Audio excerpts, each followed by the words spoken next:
Hello everyone, কেমন আছো সবাই? আশা করছি সবাই ভালো আছো, সুস্থ আছো আর পজিটিভ আছো। পজিটিভ থাকো আর পজিটিভ রাখো। চলো আজকে আবার একটা নতুন ভিডিও নিয়ে এলাম। না কন্ট্রোভার্সি নয়। আর এখন আমি এইরকমই ভিডিও করছি, আমার ভালো লাগছে করতে এগুলো, তো এইরকমই করছি। কি জানো তো, আমাদের এই পৃথিবী অ্যাকচুয়ালি সমস্যাহীন কিছুই হয় না। না জীবন হয়, না এই পৃথিবী হয়। তো পৃথিবীতেও সমস্যা, প্রচুর সমস্যা। পৃথিবী সমস্যাহীন হয় না। পৃথিবীতেও অভাব আছে, নেগেটিভিটি আছে, সব কিছু আছে। ঠিক একটা জীবনে যেমন আ দুঃখ থাকে, কষ্ট থাকে, অভাব থাকে, নেগেটিভিটি থাকে, সব কিছু থাকে। যেমন জীবনে যেমন সুখ ছাড়া দুঃখকে অনুভব করা যায় না, তেমন দুঃখ ছাড়া যেমন আবার সুখকে অনুভব করা যায় না, তেমন এগুলো সব আছে জীবনে। তেমন পৃথিবীতেও সব আছে। হুম? তো এগুলো থাকুক। এগুলো থাকলে আ মানে যত পৃথিবীর বয়স বাড়ে, সাথে, সাথে এইগুলোরও বয়স বাড়তে থাকে। তো এগুলো থাকুক না। ঘরের এক কোণে, আ এত বড় পৃথিবীতে ঘরের যেকোনো এক কোণে থাকুক না। পারুক না এগুলো তাদের মতন অগোছালো হয়ে বাড়তেই থাকুক। ঠিক ধরো, আ আমাদের জীবনটাও একটা পৃথিবীর মতনই আমরা মনে করতে পারি। এত বড় একটা জীবন, সেই জীবনে সুখ আছে, দুঃখ আছে, রাগ আছে, অভিমান আছে, অভাব আছে, নেগেটিভিটি আছে। সবকিছু মিলিয়ে গুছিয়ে একটা জীবন। তো আ থাকুক না জীবনে, এইগুলোও থাকুক। এইগুলো না থাকলে আমাদের জীবনে বাঁচার লড়াইটাই আমরা বোধহয় হারিয়ে ফেলবো, তাই না? তো জীবন চালাতে গেলে আমাদের এইগুলো প্রত্যেকটা জিনিসের আ মান বুঝতে হবে। হ্যাঁ? যে কেন অভিমান হচ্ছে, কেন দুঃখ হচ্ছে, সবকিছু। পৃথিবীতে যেমন এইগুলো থাকবে, তেমন সাথে, সাথে আমাদের একটা জিনিস করতে হবে। কি বলো তো? সেটা হচ্ছে আমাদের মনে যে জানলাটা আছে সেটাকে বড় করতে হবে। কারণ ওই জানলা দিয়ে অভাব, নেগেটিভিটি, মন খারাপ, তো অভাব, নেগেটিভিটি, মন খারাপ, সেগুলো সেই ওই জানলা দিয়ে বার করে দিতে হবে। মানে আমাদের মনের জানলাটাকে এতটাই বড় করতে হবে যাতে এইগুলো কোনো এফেক্ট ফেলতে না পারে। ঠিক আমাদের আ মানুষের জীবনটাও তাই। অ্যাকচুয়ালি আমি এই পৃথিবীটাকে জীবনের সাথেই তুলনা করছি। জীবনেও আমাদের এরকম প্রচুর আ এমন জিনিস থাকে যেগুলোকে আমাদের মেনে নিতে হয়, মানিয়ে নিতে হয়, সহ্য করে নিতে হয়। তো ওইজন্য জানলাটাকে এত বড় করতে হবে, এটলিস্ট মনের জানলাটাকে এত বড় করতে হবে যেগুলো এই সমস্ত কিছুর কোনো প্রভাব আমাদের মস্তিষ্কে না ফেলতে পারে। আসুক, তারা তাদের মতো আসুক, তারা তাদের মতন আবার চলে যাক। এগুলোর যেন কোনো প্রভাব আমাদের জীবনে ফেলতে না পারে। অ্যাকচুয়ালি কী হয় জানো তো? এইগুলো সমস্যা ঠিক তখন হয় যখন একটা বয়সের পর মেয়েদের আ মনে হয় যে আর বোধহয় পারছি না এগুলোর সাথে লড়াই করতে। যখন ইয়ং এজ থাকে না, তখন এগুলোর সাথে মানুষ খুব লড়তে পারে। তাদের মধ্যে না একটা লড়াকু মন তৈরি হয়ে যায় যে চলো আমি ফাইট করব। এরকম একটা ব্যাপার থাকে। কিন্তু যত বয়স তোমার বাড়বে, তত মনে হবে কি আমি আর বোধহয় এগুলোর সাথে লড়তে পারছি না। আমি বোধহয় হাঁপিয়ে উঠছি। আমি বোধহয় পারছি না। তখন এই ৪০ ঊর্ধ্বে মানুষ, সে মহিলা বলো বা পুরুষ বলো, তো বেশিরভাগ ক্ষেত্রে এগুলো মহিলাদের মধ্যেই দেখা দেয়। তো এইগুলোকে না জয় করতে হবে।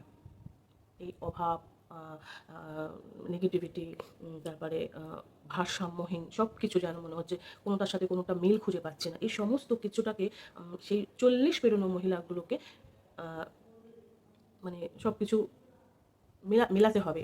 যে আ বুঝতে হবে যে হ্যাঁ, আমি বা একটা লড়াকু মন তৈরি করতে হবে বা একটা বড় মনের জানালা তৈরি করতে হবে যেগুলো সেই জানলা দিয়ে পালিয়ে যাবে। যেগুলো আমাদের মস্তিষ্কে প্রভাব ফেলবে না। ওইজন্য আমরা সবসময় বলি না মেয়েদেরকে না লড় আজীবনকাল থেকে শুধু আ লড়াই করতে হয়।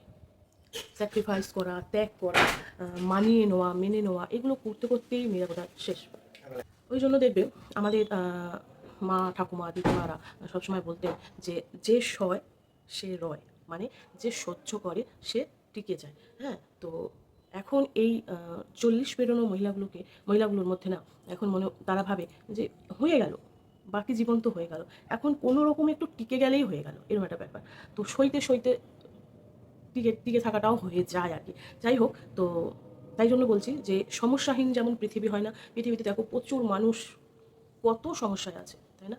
প্রচুর মানুষ প্রচুর সমস্যার সাথে প্রতিনিয়ত মোকাবিলা করছে। তেমনি প্রত্যেকটা মানুষ তার নিজের জীবনের সাথেও লড়াই করছে। প্রত্যেকটা মানুষ যে কীভাবে আ করলে, কি না করলে জীবনটাকে স্মুথ গতিতে নিয়ে যাওয়া যায়। প্রত্যেক মানুষের জীবনে কিছু না কিছু টানাপোড়েন চলছে। আর সেই টানাপোড়েনগুলোকে মোকাবেলা করতে হচ্ছে।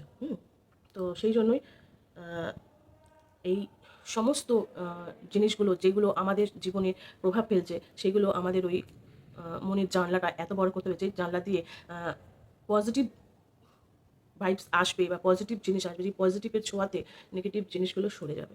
এমন আলো ঠিকরে আসবে যে সেই আলোর রোশনায় সব নেগেটিভিটি কেটে যাবে।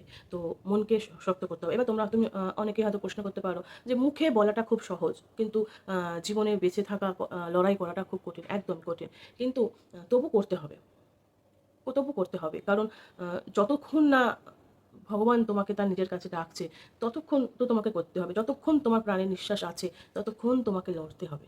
এটাই আমি জানি বা বুঝে আসছি।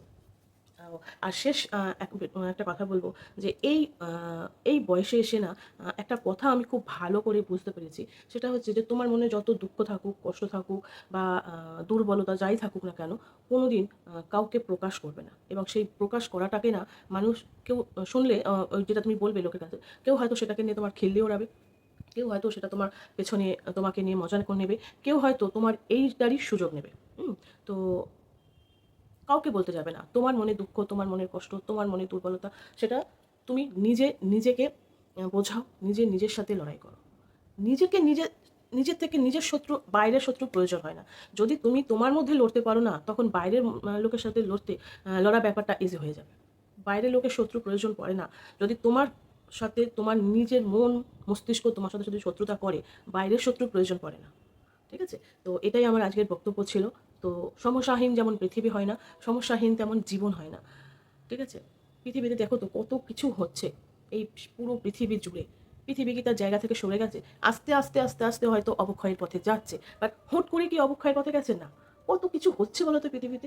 তেমনি জীবনটাকেও সেই পৃথিবীর মতন করতে হবে যে হোক।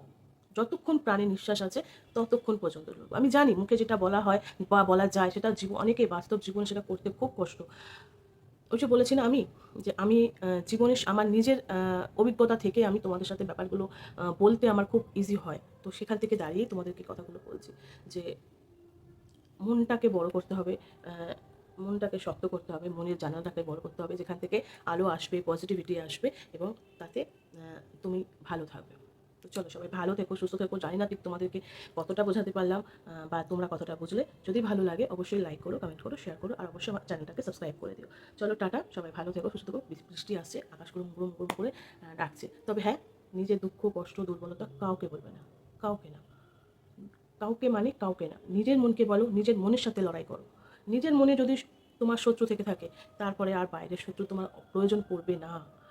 আর হ্যাঁ, আবারও বলছি, এটা আমার সবসময় এটাও আমার সবকিছু মধ্যেই থাকে এই লাইনটা, ভুল আ মানুষ করে, মানুষ ভুল করবে, এটাই স্বাভাবিক। কিন্তু সেই ভুল করার পর যদি তার রিয়ালাইজেশন হয় যে হ্যাঁ, এটা আমার ভুল হয়েছে এবং সেই ভুলটা যদি মানুষ শুধরে নেয়, তাহলেই সেই ভুলটাকে ভুল বলা হয়। কিন্তু সেই ভুল যদি বারংবার একই করা হয়, তাহলে আর সেটা ভুল ধরা হয় না। তো চলো সবাই ভালো থেকো, সুস্থ থেকো। এইভাবেই তোমাদেরকে আমি এরকম মোটিভেশনাল ভিডিও দিব বা দিতে মানে দেওয়ার চেষ্টা করব।